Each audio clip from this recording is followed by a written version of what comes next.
Чувашский государственный театр юного зрителя имени Михаила Сесперя открыл 89-й сезон очередной премьерой – спектаклем «Савдеби» по пьесе Ольги Тургай. Пожалуй, эта история никого не оставит равнодушным. Сказочная легенда поведает зрителям о выросшей в Сиросе Савдеби, о том, с какой надеждой и верностью ждет она своего возлюбленного Акмане.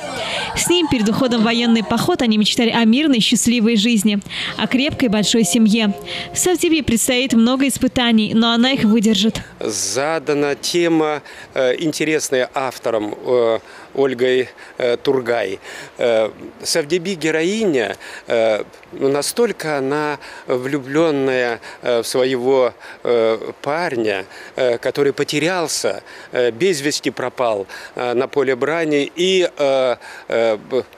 она доходит до высших сил, до Кереметя, до Эсреля, до Пюлях и Верховного Бога. Но мы в спектакле постарались показать чувашский мир, как бы собирается, и в конце концов вот это в конце спектакля мы видим древо жизни на 4 уровнях. Это потусторонний мир на земле, в небесах и в космосе. Горькая весть застала девушку врасплох. Среди вернувшихся любимого не оказалось. Однако никто из сельчан не смог остановить Савдеби в безоговорочном решении отыскать возлюбленного. Ведь даже старая ведунья сказала, что это напрасная затея.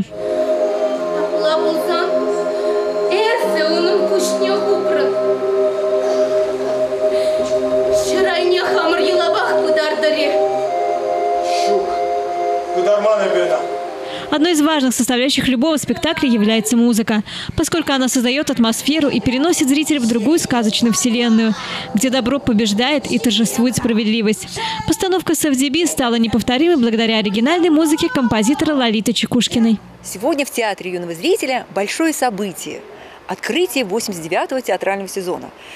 И вдвойне приятнее, что открывается сезон чувашской сказкой на чувашском языке, с оригинальной музыкой, с интересной постановкой танцев, с костюмами просто вообще вот настолько мифологически отвечающие сюжету.